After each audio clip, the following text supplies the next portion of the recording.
Assalamualaikum warahmatullahi wabarakatuh. Jumpa lagi adik-adik semuanya pada kuliah patologi anatomi bersama saya. Pada pagi hari ini kita akan membahas mengenai cancer diagnosis atau diagnosis cancer. Jadi bagaimana kita bisa mendiagnosis cancer pada pasien. Jadi ini yang akan saya sampaikan adalah hal yang real yang kita kerjakan nyata sehari-hari. Jadi kalau kita lihat di slide ya, jadi untuk mendiagnosis kanker itu kita menggunakan triple diagnosis, yaitu diagnosis klinis, radiologis, serta PA atau histopatologi serta sitopatologi ya. Jadi seperti kita lihat slide yang paling kanan itu ada clinical diagnosis. Jadi pasien datang ke, biasanya ada benjolan di leher misalnya, pasien datang ke dokter bedah atau dokter THT, kemudian dilakukan anamnesis, pemeriksaan fisik, ada benjolan, kemudian pasien akan dikonsultasikan ke bagian radiologi. Di sana akan dilakukan pemeriksaan radiologi yang paling gampang misalnya USG. Nanti di situ akan kelihatan kalau misalnya ada massa, ada benjolan solid misalnya. Kemudian pasien akan dikonsultasikan ke bagian kami di patologi anatomi untuk dilakukan biopsi jarum halus atau FNAB. Dari situ nanti kita lihat gambaran selnya atau pemeriksaan sitologi. Kalau misalnya curiga ganas misalnya atau ganas, itu nanti dokter klinisinya, dokter bedah atau dokter THT-nya akan melakukan tindakan, misalnya diambil tiroidnya atau bisa lobektomi atau tiroidektomi, kemudian dikirim kembali ke bagian kami di bagian patologi anatomi untuk dilakukan diagnosis histopatologi. Seperti kita lihat yang paling kiri yang bawah ya, kita lihat itu ada jaringan tiroid yang sudah diambil serta kita lihat gambaran histopatologinya. Dan diagnosis patologi anatomi ini sangat penting karena merupakan gold standard. Kenapa disebut gold standard? Karena diagnosis patologi anatomi nanti digunakan untuk penentuan treatment. Jadi setelah dilakukan diagnosis itu akan diapakan pasien itu? Apakah dioperasi, apakah kemudian dilanjutkan kemoterapi dan sebagainya. Selain itu juga digunakan untuk mengevaluasi prognosis pasien. Jadi setelah dilakukan operasi, dilakukan pengecatan tambahan, pemeriksaan lain, kemudian akan dinilai apakah pasien tadi perlu mendapatkan terapi lain, misalnya molekuler target terapi dan sebagainya. Nah, untuk akurat diagnosis itu yang paling penting ada dua. Yang pertama adalah fiksasi. Ini yang paling penting sekali yang kami tekankan sejak awal, adik-adik di semester awal, sampai nanti misalnya adik-adik jadi klinisi, dokter bedah dan sebagainya. Pertama adalah fiksasi. Fiksasi itu adalah memasukkan jaringan yang dilakukan operasi, bisa biopsi atau operasi, ke dalam cairan fiksasi. Nanti kita jelaskan cairan fiksasi. Kemudian yang kedua adalah tadi clinical diagnosis dan radiological data tadi, atau triple diagnosis tadi menjadi penting sekali untuk kita melakukan diagnosis. Nah, ini adalah cairan fiksasi adik-adik sekalian. Jadi bisa kita lihat di slide. Yang paling umum adalah formalin buffer 10%. Ini digunakan untuk semua jenis jaringan, baik jaringan kecil maupun jaringan besar itu dimasukkan semua ke cairan fiksasi yang formalin buffer 10% tadi. Kalau untuk sitologi kita pakai etanol 95%, misalnya untuk pap smear atau biopsi jarum itu kita setelah smear kita masukkan ke cairan fiksasi etanol 95%. Kemudian kalau untuk cairan yang lain misalnya urin, cairan asites dan sebagainya kita bisa pakai etanol 50% atau 70% 1:1. 1:1 maksudnya 50 cc ya dengan 50 cc. Nah, ini fiksasi itu penting sekali. Dalam waktu 30 menit setelah jaringan diambil, misalnya setelah biopsi atau setelah dioperasi, jaringan itu diambil harus segera dimasukkan ke cairan fiksasi tadi. Karena kalau terlalu lama, nanti kita kalau melakukan pemeriksaan molekuler lanjutan, misalnya ini adalah, kita lihat di slide, itu adalah estrogen reseptor dan progesteron reseptor. Nah, nanti makin lama, kalau kita tunda ya, itu makin lama nanti akan kelihatan ekspresinya berkurang. Dan ini menentukan hasil pada pasien nantinya. Nah, pemeriksaan PA itu ada beberapa macam. Yang pertama adalah sitologi, misalnya pap smear, FNAB, cairan efusi pleura dan sebagainya, histopatologi dan molekuler patologi. Nanti kita akan bahas satu persatu. Nah, pemeriksaan sitologi. Misalnya pap smear. Kita lihat ya pap smear untuk melihat sel-sel yang ada di serviks, kemudian sputum, bronchial brushing, bronchial wasing, TBNA, TTNA, nanti kita jelaskan lagi, urin dan asites, yang lain yang ada cairannya, yang ada selnya itu bisa kita lakukan pemeriksaan sitologi. Nah, contohnya pap smear. Pap smear itu ada dua hal, yaitu konvensional, yang itu maksudnya setelah diambil dengan spatula atau brush, kemudian dioleskan ke slide, jadi langsung dioleskan ke slide, terus difiksasi. Sedangkan kalau liquid base, itu setelah dilakukan pengambilan spesimennya di serviks misalnya, brushnya atau spatula yang tadi dimasukkan ke dalam cairan fiksasi tertentu. Nah, ini contohnya ya. Ini contoh pengambilan pap smear ya, pakai spatula air maupun pakai brush, dimasukkan dengan spekulum, dimasukkan ke serviks, diputar, kemudian sampelnya dimasukkan ke cairan fiksasi ini yang liquid base tadi ya. Nah, ini kita lihat ya, itu ada spekulum, kemudian ada brush dan ada juga cairan fiksatifnya. Ini juga sama ya, kita lihat di slide itu ada cairan fiksatif, ada brush dan ada slide-nya. Nah, untuk penilaian plasmid itu kita menggunakan sistem yang sudah universal, yaitu Bethesda system. Nah, ini contoh-contoh kalau kita dapat dari pemeriksaan sitologi dari plasmid seperti ini ya. Jadi yang paling kanan itu adalah L-seal, kemudian high-seal, dan yang ganas yang paling kiri itu adalah karsinoma sel squamosa yang sudah ganas. Selnya sudah bervariasi, pleomorfi, intinya juga, anak intinya juga kelihatan jelas sekali. Kemudian sputum. Kalau sputum, setelah pasien mengeluarkan sputum, kita cari area yang ada darah-darahnya. Ada fragmen-fragmennya, kemudian kita smear, kemudian kita fiksasi dengan etanol 95%. Nah, kemudian bisa juga diproses dengan mesin, dengan thin layer, atau dibuat sel block sputum itu. Nah, ini sensitivitasnya dan spesifitasnya lumayan tinggi ya. Sensitivitas itu kalau kita buat banyak sediaan, tidak hanya satu slide, itu bisa sampai 91%, sedangkan spesifitasnya sampai 96%. Nah, ini gambarannya kita lihat di slide ya, contoh-contoh sputum, yaitu yang kanan adalah karsinoma sel squamosa, sedangkan yang kiri adalah adenokarsinoma. Ya, kita lihat selnya pleomorfis sekali, anak intinya jelas, ini tanda-tanda sel ganas.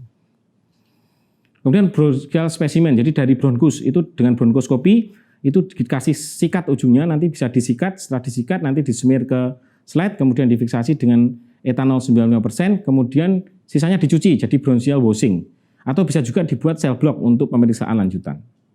Ini contohnya, kita lihat di slide itu adalah sel ganas ya. Kita lihat sel ganas dari adenokarsinoma, selnya pleomorfis sekali ya, bervariasi selnya dan anak intinya jelas sekali.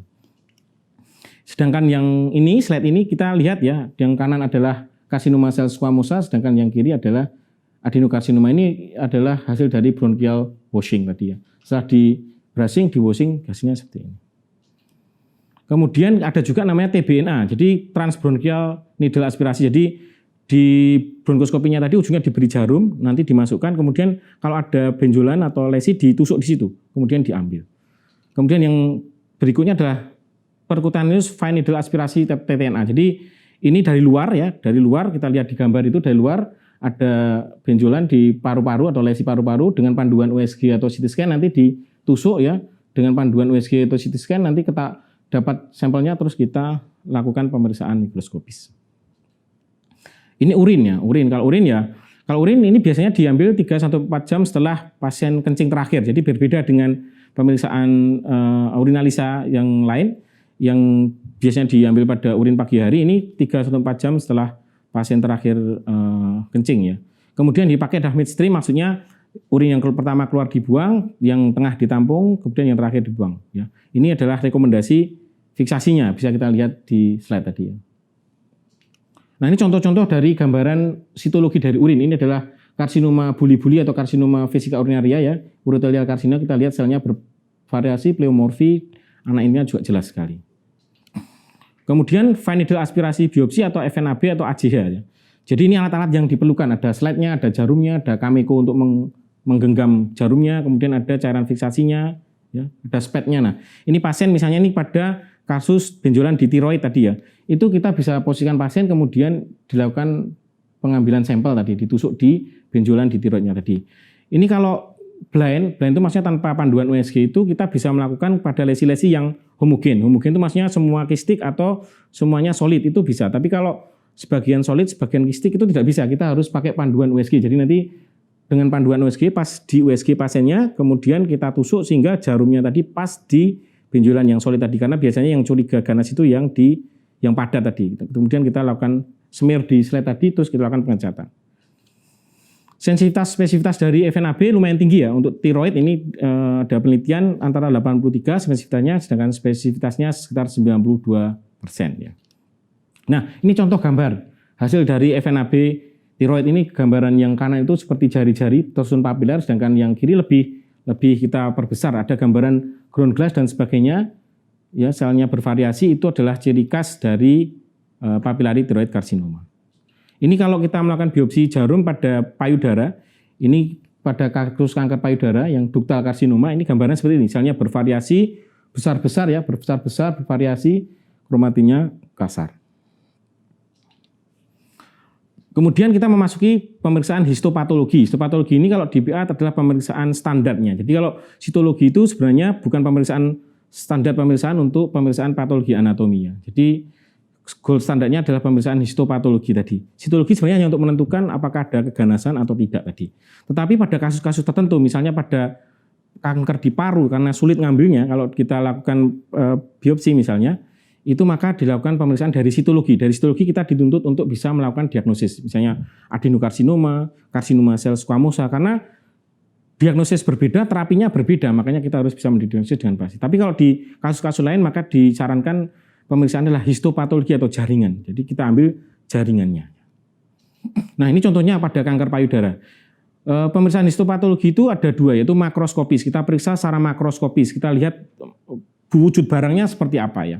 Kemudian kita pilih bagian yang kita curigai ganas ya. Karena tidak semua kita buat sediaan. Misalnya kalau kita seringkali dikirimi itu pasien itu kan payudaranya dioperasi besar sekali ya misalnya. Kita tidak mungkin kita cetak semua.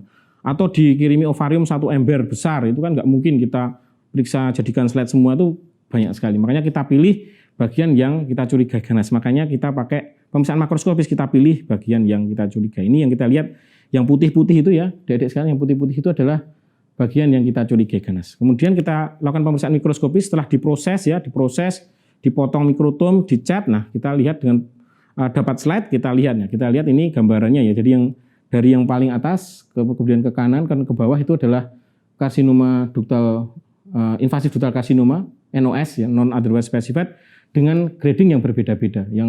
Yang paling atas itu adalah yang NOS grade 1, grade 2 dan grade 3. Jadi tergantung grading. Grading itu menentukan derajat keganasan histologi. Ini kalau untuk keganasan grading kita menentukan pakai modified Bloom-Richardson, kita lihat di tabel yang paling kanan. Kemudian untuk stadium itu penting untuk menentukan tindakan selanjutnya, itu kita lihat juga di slide yang kiri tadi. Kemudian yang terakhir yang kita akan bahas adalah mengenai molekuler patologi. Jadi pemeriksaan molekuler patologi itu sekarang ini sangat diperlukan ya, sangat demanding, karena dari morfologi, kalau sitologi, histopatologi itu kan morfologi ya, jadi hanya melihat bentuknya saja. Tapi molekulernya kita tidak tahu, proteinnya seperti apa, gennya seperti apa. Nah ini sekarang pemeriksaan itu membutuhkan pemeriksaan molekuler patologi, karena secara morfologi itu mirip-mirip ya, kadang-kadang mirip-mirip. Jadi kita susah membedakan ini tumor yang mana, ganas tapi apa. Nah itu perlu kita lakukan molekuler patologi. Yang pertama adalah imunohistokimia atau imunositokimia. Ini adalah untuk mendeteksi protein yang ada di dalam jaringan tadi. Ini penting sekali. Ini metode yang paling sering kita pakai ya, LSAB yang kita lihat yang paling kanan slide-nya itu yang LSAB, sedangkan yang kiri adalah polimer. Yang paling banyak adalah yang kita pakai LSAB yang paling kanan tadi. Kemudian aplikasi dari pemeriksaan IHC ini pada kanker ya. Ini penting sekali pemeriksaan IHC ini yang rutin kita kerjakan, misalnya dikerjakan di Rumah Sakit Muwardi. Itu yang pertama adalah untuk melakukan diagnosis ya, diagnosis tumor. Jadi kita kadang-kadang terima tumor itu nggak jelas. Pokoknya ganas saja. Kita taunya pokoknya ganas, tapi nggak tahu ini karsinoma, apa sarkoma, apa limfoma, apa melanoma. Padahal masing-masing tumor tadi, masing-masing kanker tadi ya, itu terapinya beda. Jadi kita harus melakukan diagnosis yang precise ya. Makanya kita perlu pemeriksaan imunohistokimia. Kemudian memprediksi respon. Jadi pasien itu untuk kanker payudara misalnya, itu memerlukan pemeriksaan, misalnya estrogen reseptor, progesteron reseptor, HER2 ya. Itu untuk menentukan apakah pasien dapat terapi tambahan atau tidak. Misalnya kalau ER-nya positif, itu pasien bisa dapatkan tamoxifen. Kalau HER2-nya positif, pasien bisa dapatkan trastuzumab. Makanya ini penting sekali. Memprediksi responnya. Kalau negatif ya jelas tidak berespon. Termasuk CD117 ini penting sekali. Misalnya pada GIS, gastrointestinal stromal tumor, itu kita periksa CD117. Kalau misalnya positif, nah itu kita pasien bisa mendapatkan tambahan terapi. Selain itu juga untuk menentukan prognosis ya, misalnya Ki67 HER2 untuk prognosis pada kanker payudara. Nah ini selain pada jaringan, pemeriksaan imunohistokimia itu bisa juga dikerjakan pada sel imunohistokimia. Jadi misalnya kita melakukan biopsi jarum, misalnya kita lihat di sebelah kanan itu ada sel yang besar-besar, kita curiga suatu Hodgkin lymphoma, itu curiga sel Rett-Steinberg. Maka kita perlu membuktikan apakah benar itu Rett-Steinberg. Maka kita lakukan pengecatan imunositokimia CD30. Nah, kalau positif itu adalah positif. Jadi ini Rett-Steinberg kita bisa diagnosis sebagai Hodgkin lymphoma. Walaupun sebenarnya kalau untuk lymphoma ini sebaiknya dikonfirmasi dengan pemeriksaan histopatologi.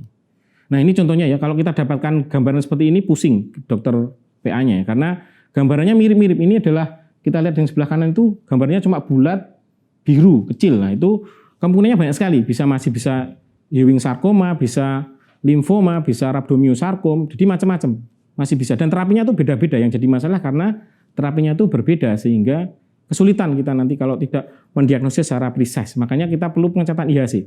Kita cek dengan CD99, kita lihat gambarannya di sebelah kiri itu tercat positif. Nah itu akhirnya kita bisa diagnosis sebagai Ewing sarkoma. Ini pada breast tadi yang sudah saya sampaikan, ER, PR, HER2 ya.